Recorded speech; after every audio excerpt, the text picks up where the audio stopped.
2 da manhã, chão do banheiro, telefone na mão, tela acesa. Você já releu essa conversa 14 vezes. Você está tentando achar o exato momento em que tudo virou. O momento em que você, aparentemente, virou a pior pessoa do mundo. E a pessoa que te colocou nesse chão?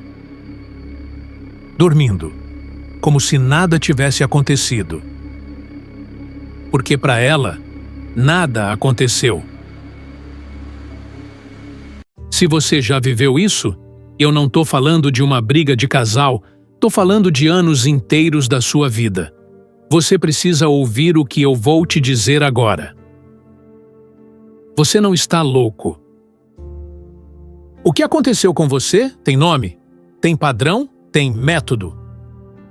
É tão parecido de caso para caso que quem estuda o assunto reconhece o padrão em segundos. Isso se chama narcisismo patológico. E nos próximos minutos, eu vou te mostrar os 7 sinais de que você viveu com um. Se você se identificar com 3 ou mais, você precisa ficar até o final. Porque o 7º sinal é o que ninguém te contou. Antes de entrar nos sinais, entende uma coisa. Narcisista não é a pessoa que se olha muito no espelho. Não é a pessoa que posta muita selfie. Isso é vaidade. Narcisismo patológico é outra coisa. O narcisista é a pessoa mais magnética que você já conheceu. No começo, ele te olha nos olhos de um jeito que ninguém nunca olhou. Ele te entende. Ele te completa. Você pensa, finalmente, eu encontrei. E então, começa. O que vem depois é tão metódico, tão parecido entre as vítimas, que muita gente que estuda isso consegue quase adivinhar a próxima fala do narcisista. Porque eles seguem um roteiro, um script. Agora, vamos aos sinais. Sinal número 1. Você começou a duvidar da sua própria memória. No começo, eram coisas pequenas. Eu nunca disse isso. Você está exagerando? Isso nunca aconteceu. Você tinha certeza. Certeza absoluta. Mas ele falava com tanta convicção que você começava a se perguntar: será que eu inventei isso? Isso tem nome científico. Chama gaslighting. E é a arma número 1 do narcisista. Sabe por que funciona tão bem? Porque você confiava nele. Você entregou sua vulnerabilidade de bandeja. E ele usou isso para reescrever a sua realidade. Até você não saber mais o que era verdade e o que era mentira. Se você já se pegou pedindo desculpas por algo que você nem sabia o que era, presta atenção no sinal 2. Sinal número 2. Você viveu o mesmo filme dezenas de vezes e sempre achou que o final seria diferente. Funciona assim. Fase 1. Love bombing. Elogios, presentes, mensagens 24 horas por dia. Você é a pessoa mais incrível que eu já conheci. Nunca senti isso por ninguém. Você é colocado num pedestal tão alto que não consegue ver o chão. Fase 2. Desvalorização. Críticas, silêncios, comparações. Você está muito sensível. Olha o que você me fez fazer. O pedestal vira uma jaula. Fase 3. Hoovering. Quando você finalmente ameaça sair, ele volta. Flores, choro, promessas. Eu mudei. Você é tudo para mim. E você volta, porque o love bombing é a droga mais viciante que existe. Você passa a viver por aquelas migalhas de afeto entre um abuso e outro. E o ciclo recomeça. Só que cada vez, o poço fica mais fundo. Sinal número 3. Você nunca ouviu um pedido de desculpas sincero. Pensa nisso por um segundo. Anos de relacionamento, centenas de discussões, dezenas de vezes em que você ficou destruído. Em quantas dessas vezes ele olhou nos seus olhos e disse: "Eu errei. Me desculpa. O que eu posso fazer para consertar?" Se a sua resposta for nenhuma, você já sabe. O narcisista não pede desculpas, porque na cabeça dele, ele nunca erra. Ele reprograma a realidade em tempo real. Se ele gritou com você, foi porque você provocou. Se ele te traiu, foi porque você não dava atenção. Se ele te humilhou em público, foi só uma brincadeira. Você não sabe aceitar piada. Tudo é culpa sua. Você está reconhecendo esses padrões? 3 de 7 sinais até agora.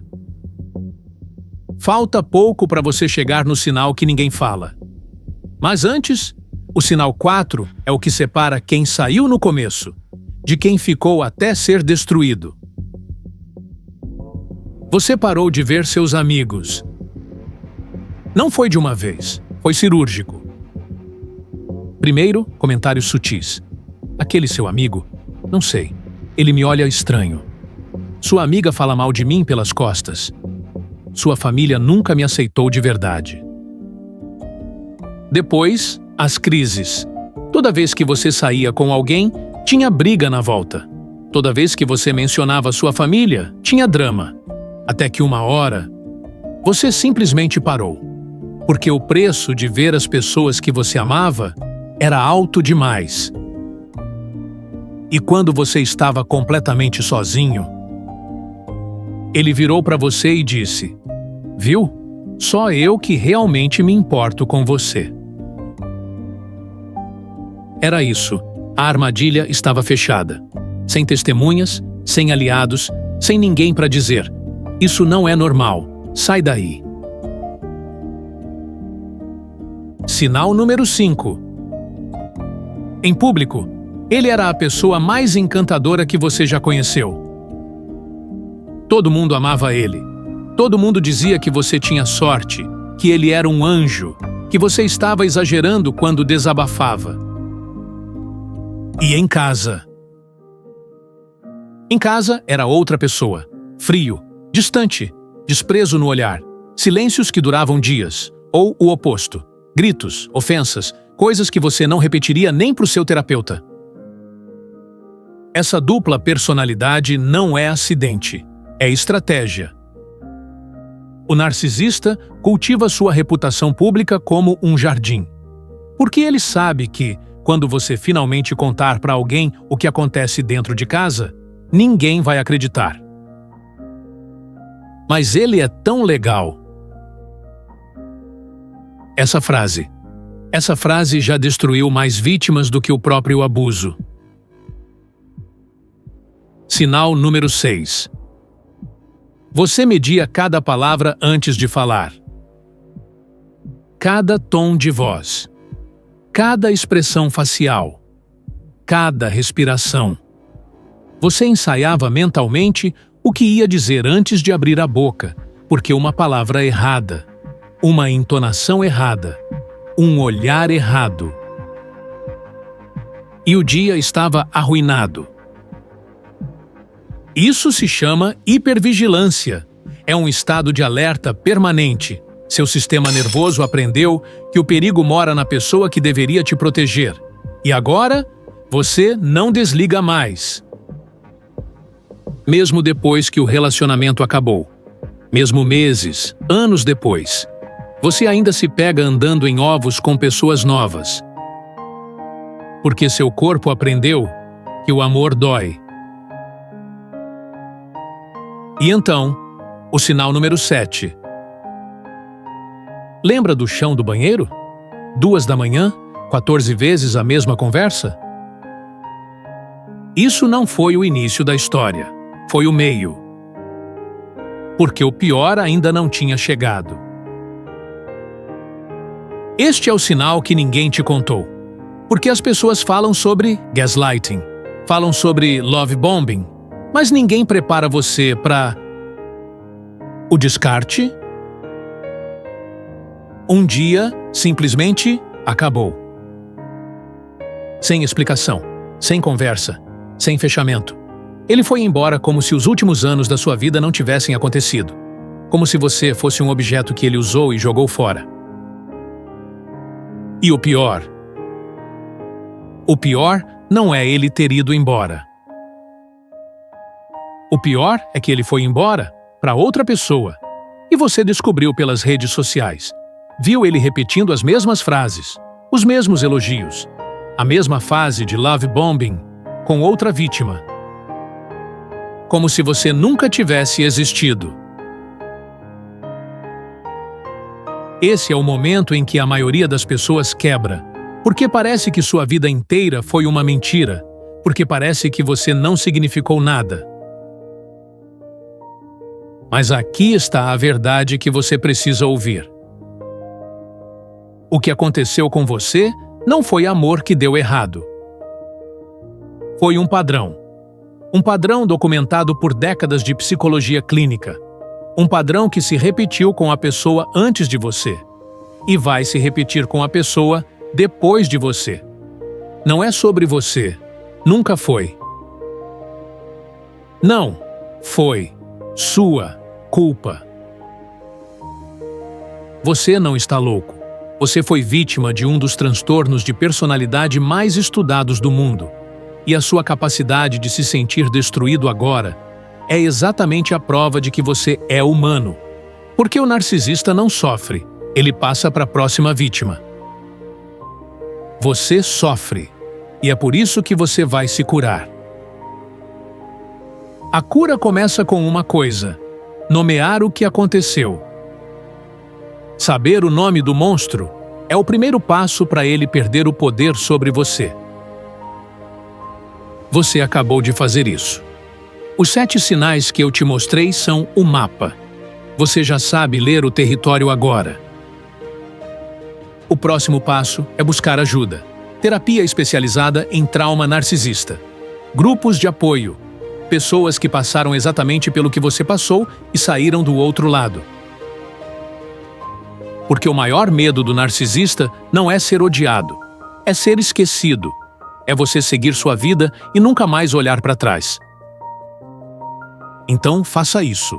Viva, não por vingança, por você. Se esse vídeo te ajudou a entender alguma coisa, deixa um comentário. Pode ser uma palavra só. Sim, eu. Obrigado. Não precisa se expor. Só me deixa saber que essa mensagem chegou. E se você conhece alguém que está vivendo isso agora, compartilha. Porque às vezes a pessoa está trancada no banheiro, 2 da manhã, relendo conversas. E ela acha que está sozinha no mundo. Ela não está. Inscreva-se no canal, ativa o sininho. A gente se vê no próximo.